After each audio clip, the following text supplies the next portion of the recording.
नमस्कार, India voice देख रहे हैं आप और मैं हूं आपके साथ तुषार कुमार। वक्त तो चला है रिपोर्टर लाइव का, जहां पर दिन भर की तमाम बड़ी खबरों की जानकारी जो है वो हमारे संवाददाता ग्राउंड जीरो से आप लोगों तक पहुंचाते हैं।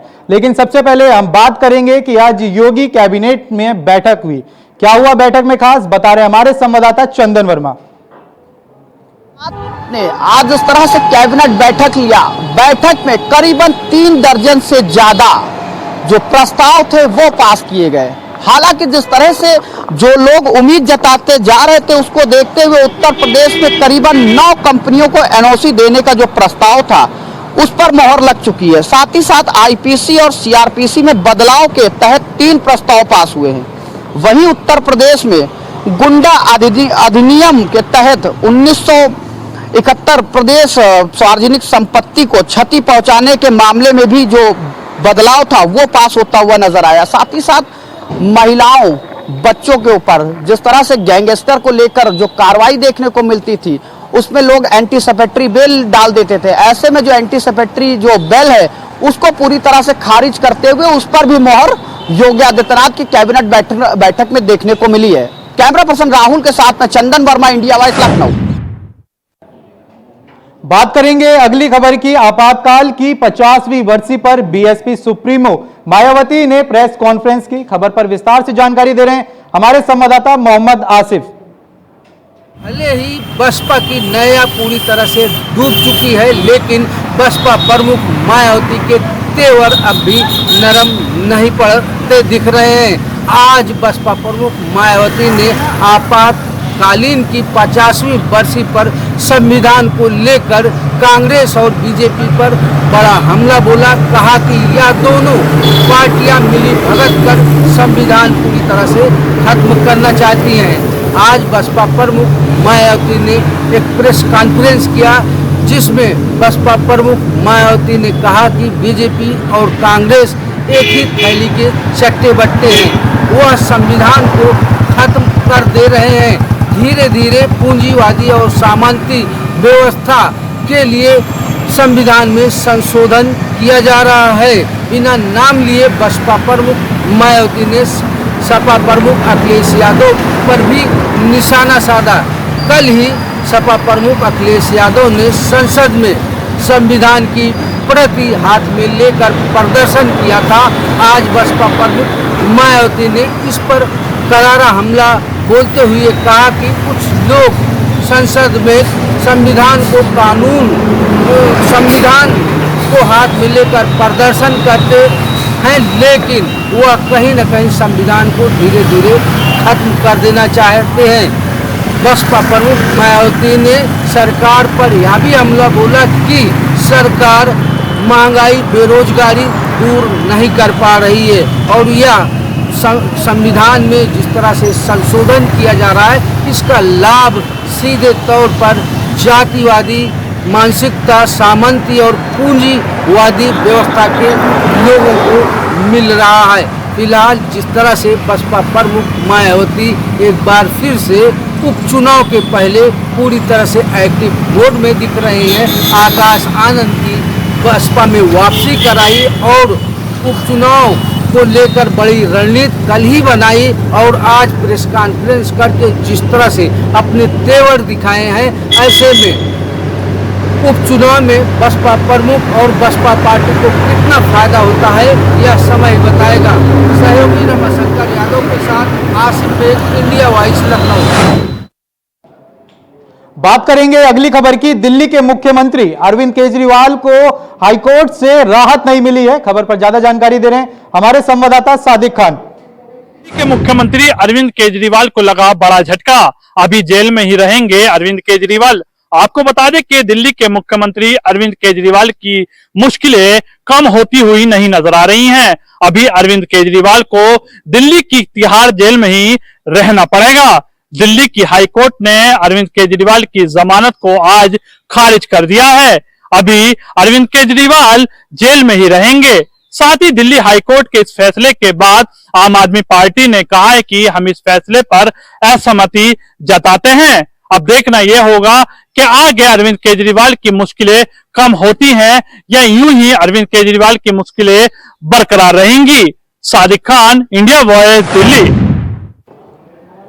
बात करेंगे अगली खबर की। मानसून आते ही जोशीमठ पर जो खतरा है वो मंडराना शुरू कर दिया है। खबर पर ज्यादा जानकारी दे रहे हैं हमारे संवाददाता अभय कैंतुरा। जोशीमठ में आई आपदा को 1 साल बीत चुका है, लेकिन इस 1 साल से ज्यादा के समय में भी जोशीमठ को बचाने के लिए जो प्रयास होने चाहिए थे वो यहाँ पर धरातल पर उतरते हुए नहीं दिखे हैं। खुद वैज्ञानिकों की टीमों ने कहा था कि जोशीमठ को बचाने के लिए जो ड्रेनेज सिस्टम है उस पर काम होना चाहिए, जो दरारें जमीन के भीतर पाई गई हैं उनको भरने के लिए कोशिश वहां पर होनी चाहिए, लेकिन वो सब चीजें अभी तक होती हुई नजर नहीं आई है।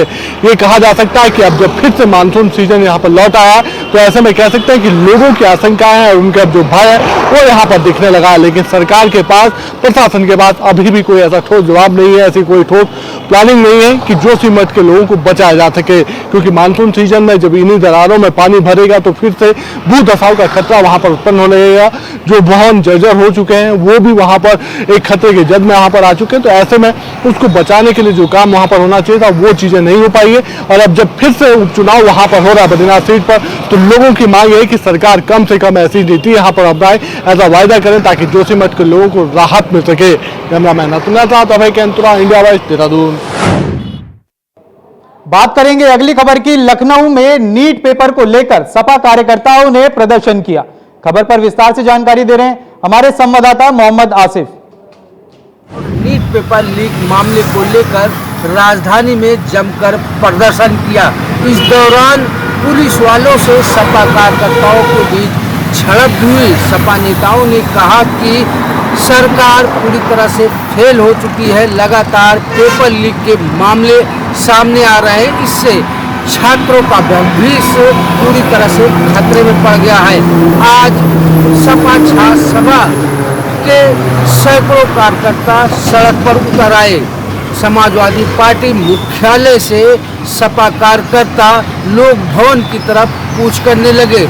रास्ते में उन्हें पुलिस वालों ने रोक लिया। प्रदर्शन के दौरान जमकर अफरा तफरी का माहौल भी रहा और पुलिस वालों से नोकझोंक हुई।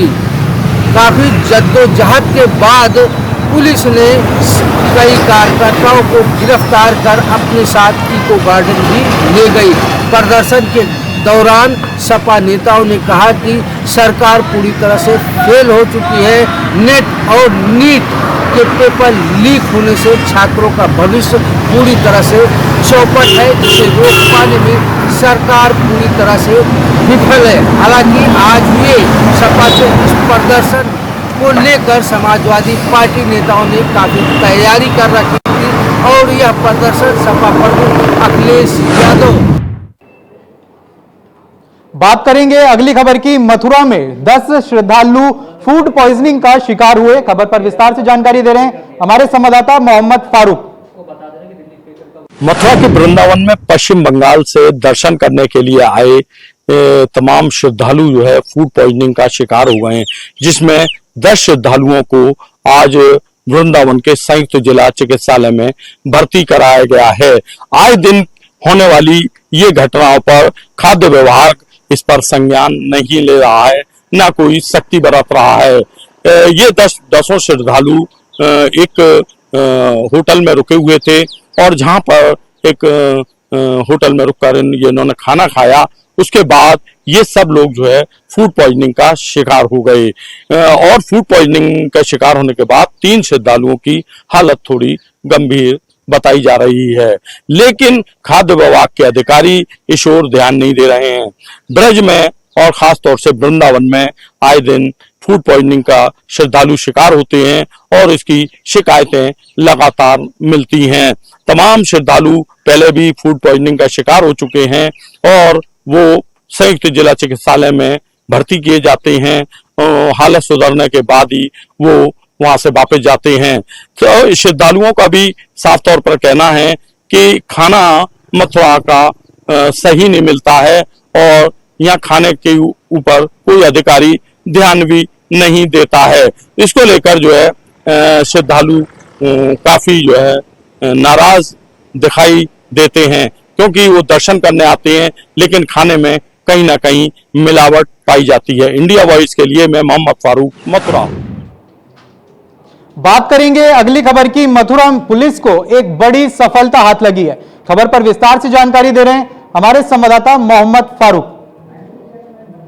और स्वाट टीम की पुलिस द्वारा संयुक्त कार्रवाई में एक बड़ा खुलासा किया गया है, जिसमें एक मुकेश अग्रवाल हैं, उनके यहां से 1 करोड़ रुपए की चोरी हुई थी, जिसको 24 घंटे के अंदर पुलिस ने खुलासा कर दिया है। मथुरा पुलिस के इस सराहनीय कार्य की प्रशंसा हो रही है। वहीं 1 करोड़ रुपए में से 96 लाख रुपए की बरामदगी भी पुलिस ने की है। साफ तौर पर पुलिस का कहना है कि उसमें जो है जो एक मखदूम फरे का एक कर्मचारी लिफ्ट था, उसको भी गिरफ्तार कर लिया गया है। इसमें कई लोगों की गिरफ्तारी हुई है। इन लोगों ने मुकेश अग्रवाल जो प्रॉपर्टी डीलर हैं, उनकी तिजोरी को कटर से काटकर 1 करोड़ रुपए की धनराशि निकाल ली थी। इसी का पुलिस ने इस पर कार्रवाई करते हुए सफल इसका अनावरण 24 घंटे के अंदर कर दिया है। इंडिया वॉइस के लिए मैं मोहम्मद फारूक, मथुरा। बात करेंगे अगली खबर की। मथुरा के प्रसिद्ध कथावाचक प्रदीप मिश्रा की विवादित टिप्पणी को लेकर बरसाना में एक महापंचायत हुई। खबर पर विस्तार से जानकारी दे रहे हैं हमारे संवाददाता मोहम्मद फारूक। में श्री राधा रानी जी को गलत टिप्पणी करने के आरोप में कथावाचक प्रदीप मिश्रा पूरी तरीके से फंसते हुए नजर आ रहे हैं। तमाम साधु संत ब्रज के उनके विरोध में आ गए हैं।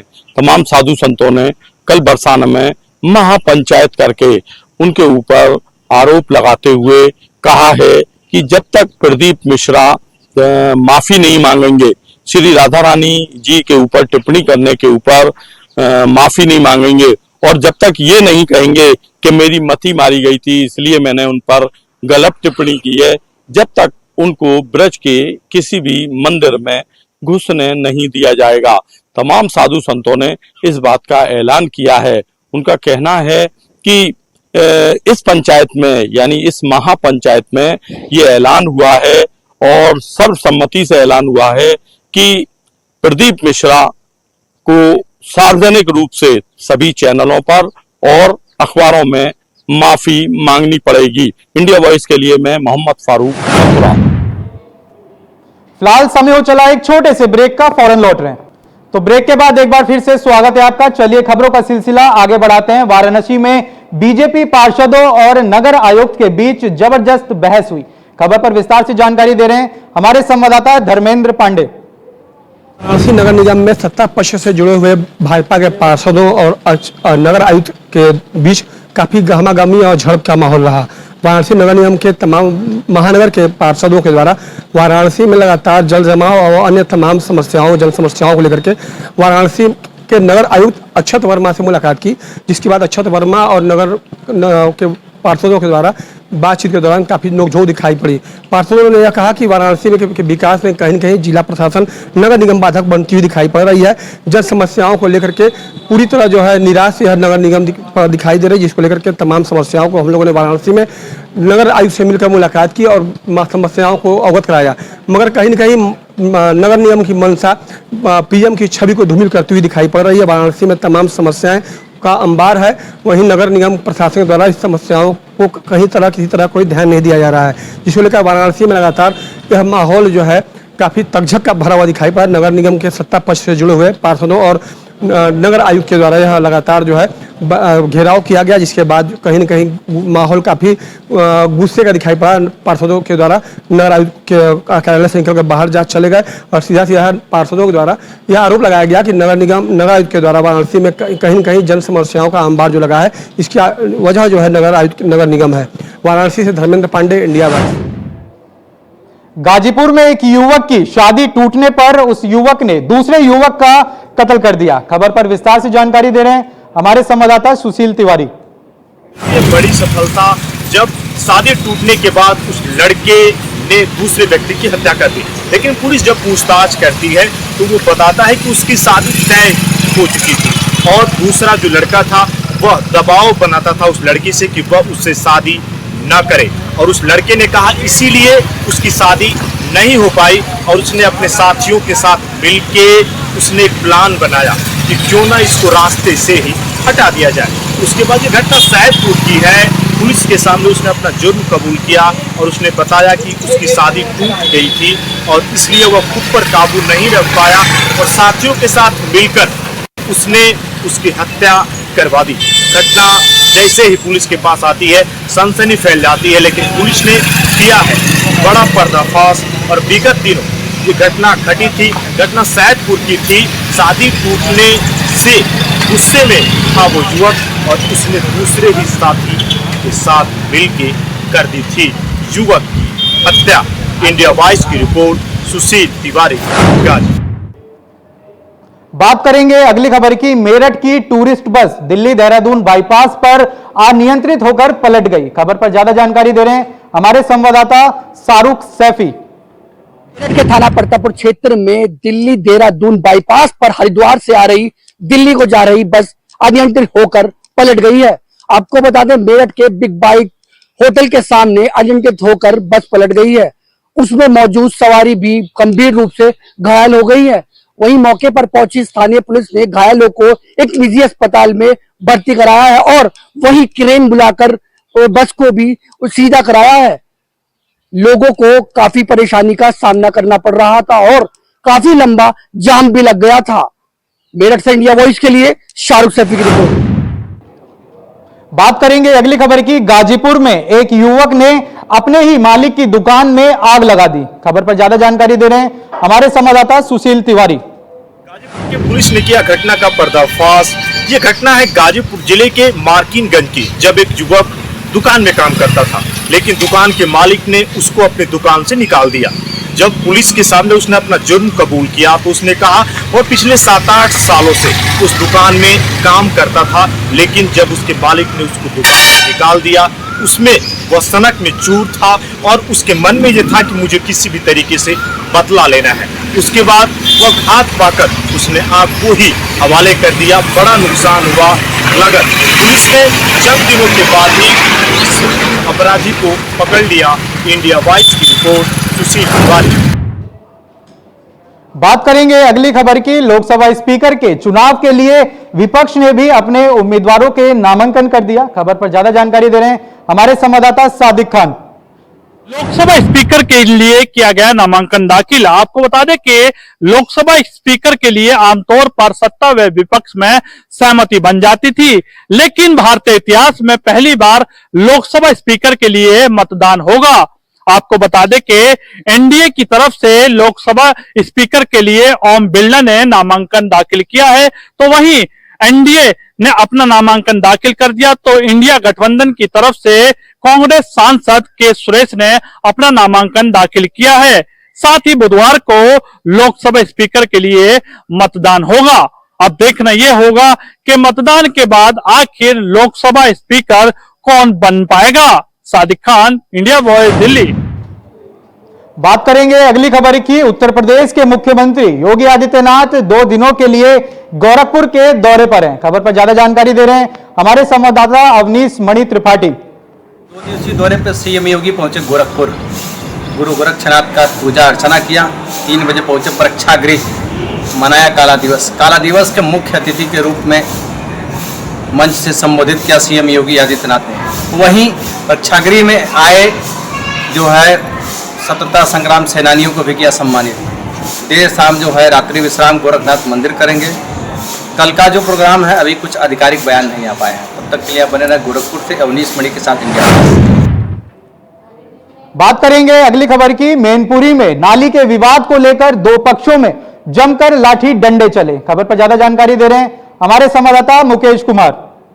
में मामूली विवाद को लेकर 2 पक्षों में जमकर चले लाठी डंडे। पूरी घटना सीसीटीवी कैमरे में हुई कैद। पूरे मामले के अनुसार आपको बताते चले मैनपुरी के कुरावली थाना क्षेत्र के गांव अड़ूपुर की घटना बताई जा रही है, जहां रामचंद्र और इंद्रजीत के साथ 2 पक्ष हैं जिनके साथ मारपीट की घटना हुई है। तस्वीरों में जो सीसीटीवी कैमरे की तस्वीर सामने आई उसमें आप साफ तौर से देख सकते हैं रामचंद्र को बेरहमी से इस वीडियो में पीटा जा रहा है। तो वहीं सपा को वोट देने की बात कही जा रही थी। रामचंद्र ने कहा जिसका मन होगा वहां हम वोट देंगे, तुम्हारे कहने से तो वोट किसी को नहीं देंगे। इसी बात की रंजिश मानते हुए कुछ दिन 2 दिन पहले हुई बारिश से जल भराव की समस्या हो रही थी, नाली का पानी रुक गया था, उसको निकासी के लिए जैसे ही विवाद हुआ और गाली गलौज हुई और उसको कुछ ही देर बाद लाठी डंडे चलना शुरू हो गए, जिसमें रामचंद्र की परिवार के 7 लोग गंभीर रूप से घायल हो गए हैं। उसमें 2 बेटे, 2 बहू और उनकी पत्नी और बेटी सहित 7 लोग घायल हो गए। सभी घायलों को जिला अस्पताल की इमरजेंसी में भर्ती कराया गया है, जहां उपचार जारी बना हुआ है। फिलहाल कुराउली पुलिस ने मामला मारपीट में दर्ज कर लिया है और वीडियो के आधार पर कार्रवाई करने की बात कही जा रही है। मैनपुरी से इंडिया वॉइस के लिए मुकेश कुमार।